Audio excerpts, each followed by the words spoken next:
بسم اللہ الرحمن الرحیم۔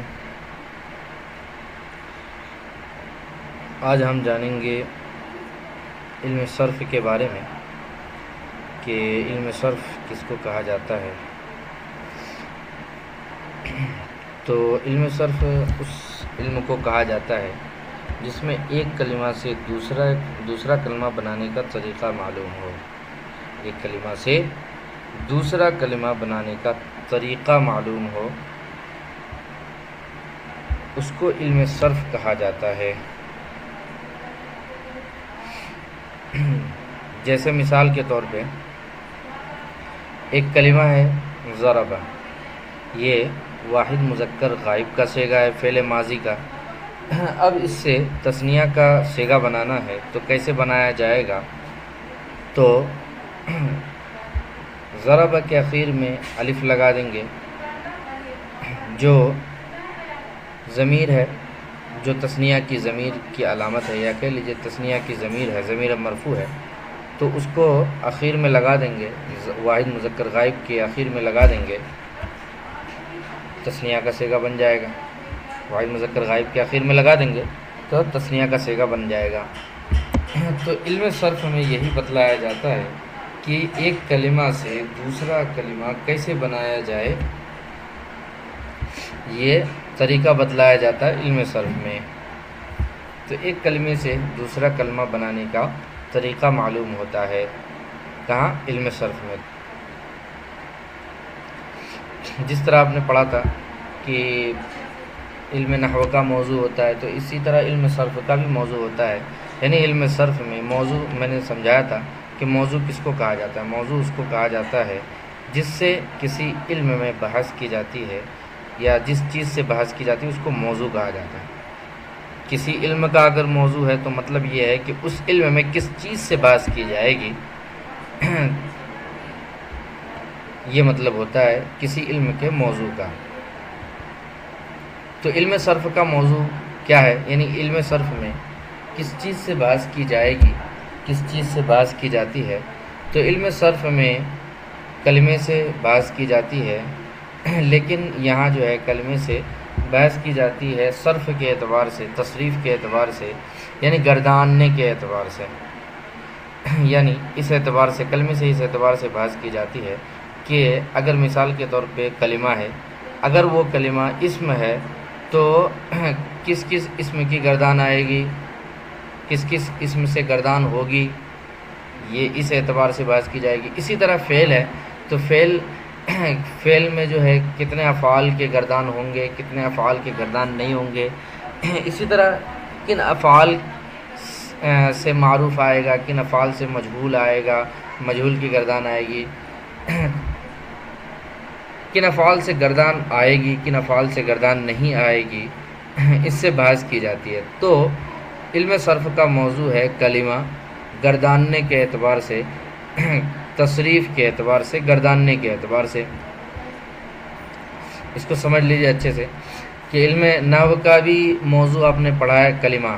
علم نحو کا موضوع کیا ہے؟ کلمہ، لیکن اس کی حیثیت الگ ہے۔ علم نحو میں بحث کی جاتی ہے کلمے سے، لیکن الگ اعتبار سے، من حیث الاعراب والبناء، کہ علم نحو میں بحث کی جاتی ہے معرب اور کلمے سے بحث کی جاتی ہے معرب اور مبنی ہونے کے اعتبار سے، کہ آیا یہ کلمہ معرب ہوگا یا مبنی ہوگا، اس اعتبار سے بحث کی جاتی ہے۔ لیکن علم صرف میں کلمے سے بحث کی جاتی ہے گرداننے کے اعتبار سے، گردان ہونے نہ ہونے کے اعتبار سے، گردان کرنے نہ کرنے کے اعتبار سے بحث کی جاتی ہے۔ تو دونوں کا موضوع علم کلمہ ہی ہے، لیکن الگ الگ طریقے سے، الگ الگ اعتبار سے۔ اس میں علم نحو میں کلمے سے بحث کی جاتی ہے کس کے اعتبار سے؟ من حیث الاعراب والبناء، اعراب، معرب اور مبنی ہونے کے اعتبار سے۔ اور علم صرف میں بحث کی جاتی ہے گرداننے کے اعتبار سے، یہاں معرب اور مبنی نہیں، گرداننے کے اعتبار سے۔ اسی طرح علم صرف کی غرض و غایت جو ہے کیا ہے؟ تو علم صرف کی غرض و غایت ہے کلمات کو صحیح پڑھنا، وہی جو آپ نے پیچھے پڑھا تھا۔ علم نحو کی بھی غرض و غایت اور علم نحو کا فائدہ، یا علم نحو کا حاصل کرنے کا مقصد کہہ لیجئے، وہی ہے وہی غرض و غایت جو ہے علم صرف کی بھی ہے کہ علم صرف حاصل کرنے کے بعد جو ہے فائدہ یہ حاصل ہوتا ہے کہ آدمی کلمات کو صحیح پڑھنے لگتا ہے، صحیح گردان کرنے لگتا ہے، کلمات کو صحیح پڑھنے لگتا ہے۔ پھر کلمے کی 3 قسمیں ہیں، اسم، فعل اور حرف۔ اسم کس کو کہتے ہیں؟ اسم وہ کلمہ ہے جس کے معنی دوسرے کلمے کے ملائے بغیر سمجھ میں آ جائے اور اس میں تینوں زبانوں میں سے کوئی زمانہ بھی نہ پایا جائے، اس کو اسم کہا جاتا ہے۔ جیسے فرسن کتابن، فرسن کا معنی گھوڑا، اپنا معنی بتلانے میں کسی کا محتاج نہیں ہے، دوسرے کلمہ ملانے کا محتاج نہیں ہے، خود بتلا رہا ہے، گھوڑا جس پہ سواری کی جاتی ہے۔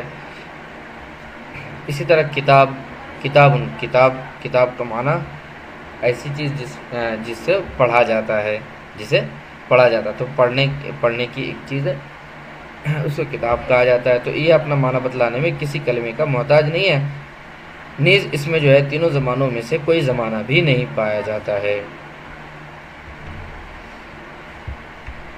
دوسرا ہے فعل،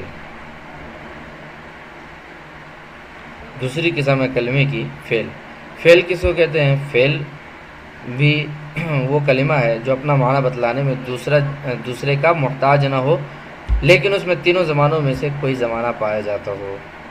اسم اور فعل میں یہی فرق ہے کہ اسم میں زمانہ نہیں پایا جاتا ہے اور فعل کے اندر زمانہ بھی پایا جاتا ہے۔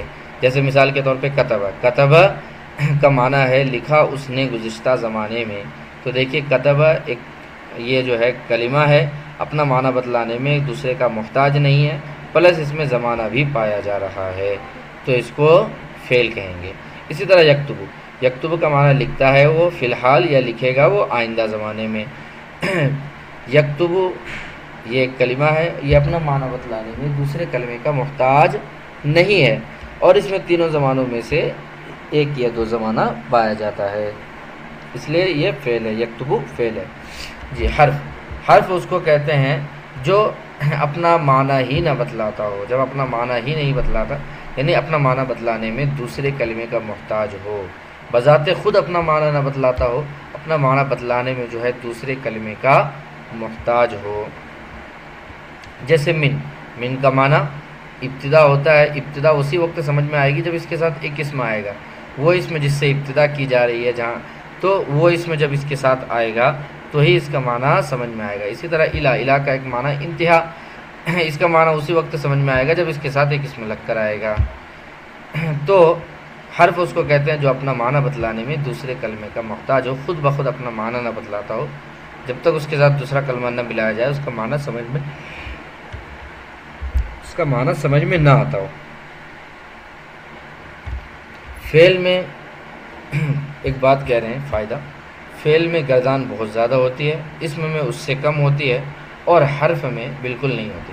تو حرف میں تو گردان ہوتی ہی نہیں ہے، اسم میں چند اسما ہی ہیں، چند اسم ہی ہیں جن کی گردان ہوتی ہے اور کی گردان نہیں ہوتی ہے۔ اور فعل میں جو ہے، فعل میں سب سے زیادہ گردان ہوتی ہے۔ دیکھیے فعل ماضی، خود فعل ماضی کی کئی قسمیں ہیں، 5-6 قسمیں ہیں۔ اسی طرح فعل مضارع میں جو ہے اس کی بہت ساری گردان ہوتی ہیں۔ فعل امر ہے، فعل نہیں ہے، اس کے علاوہ نون تاکید ثقیلہ خفیفہ ہے، بہت ساری گردانیں ہوتی ہیں۔ تو فعل میں بہت زیادہ گردان ہوتی ہے، تو سب سے زیادہ فعل میں گردان ہوتی ہے۔ تو اس لیے کہتے ہیں کہ علم صرف میں اسم اور فعل سے ہی بحث ہوگی، حرف سے کوئی بحث نہیں ہوگی، کیونکہ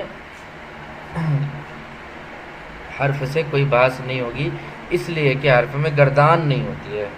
اسم اور فعل میں گردان ہوتی ہے تو اس سے بحث ہوگی۔ جی پھر فعل کی 2 قسم ہیں، ایک کو کہتے ہیں افعال متصرفہ اور دوسرے کو کہتے ہیں افعال غیر متصرفہ۔ افعال متصرفہ یعنی وہ افعال جن کی گردان ہوتی ہے، جیسے نصر، ضرب، سمع، فتح، کرم، یہ تو ابواب ہیں، ان کے وزن پر جتنے افعال آتے ہیں ان سب کی گردان ہوتی ہے۔ تو بہت سارے افعال ہیں، زیادہ تر افعال وہی ہیں جن کی گردان ہوتی ہے، لیکن کچھ افعال ایسے بھی ہیں جن کی گردان نہیں ہوتی ہے، ان کو کہتے ہیں افعال غیر متصرفہ۔ تو افعال متصرفہ ان کو کہتے ہیں جن کی گردان ہوتی ہے، اور افعال غیر متصرفہ ان کو کہتے ہیں، ان افعال کو کہتے ہیں جن کی گردان نہیں ہوتی ہے، جیسے عصا اور کرب، ان کی گردان کرب نہیں، کرب، عصا اور کرب ان کی گردان نہیں ہوتی ہے، کیوں؟ یہ ماضی ہی آتا ہے، بطور ماضی استعمال ہوتا ہے، مضارع ان کا نہیں آتا ہے، تو ان کو افعال غیر متصرفہ کہتے ہیں۔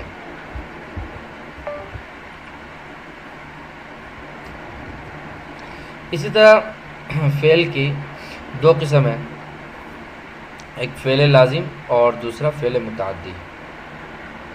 فعل لازم اس کو کہتے ہیں جو فاعل پر پورا ہو جائے، جس کا معنی فاعل کے ملنے سے پورا ہو جائے، مفعول بہ کی اس کو ضرورت نہ ہو، جو فاعل پر پورا ہو جائے، مفعول بہ کی اس کو ضرورت نہ ہو، اس کو فعل لازم کہا جاتا ہے۔ اور ایک ہوتا ہے فعل متعدی جو فاعل پر پورا نہ ہو بلکہ مفعول بہ کی بھی اس کو حاجت ہو، یعنی اس کا معنی تو فاعل سے پورا ہو جاتا ہے، لیکن اس کا معنی سمجھ میں کب آئے گا؟ جب اس کے ساتھ جو ہے اس کا پورا معنی سمجھ میں اس وقت آئے گا جب اس کے ساتھ مفعول بہ بھی آئے۔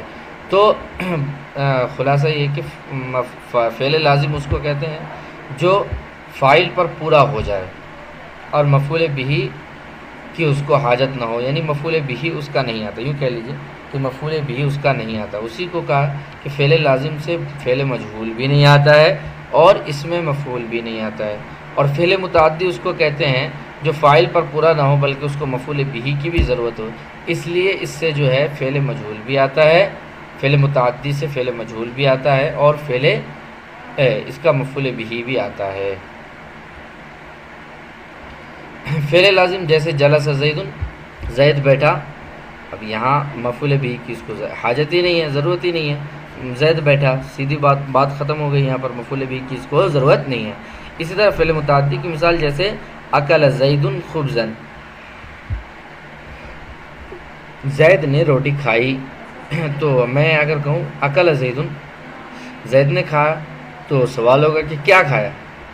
تو کیا کے جواب میں جو آئے گا کیا کھایا، تو کیا کے جواب میں جو آئے گا اس کو کہیں گے مفعول بہ، جیسے اکل زید خبزا، تو خبزا مفعول بہ ہے، لہذا یہ جو ہے فاعل پر پورا نہیں ہوا، اکل جو ہے فاعل پر پورا نہیں ہوا بلکہ اس کو مفعول بہ کی بھی ضرورت ہے، تو اس لیے یہ جو ہے فعل متعدی کہلائے گا۔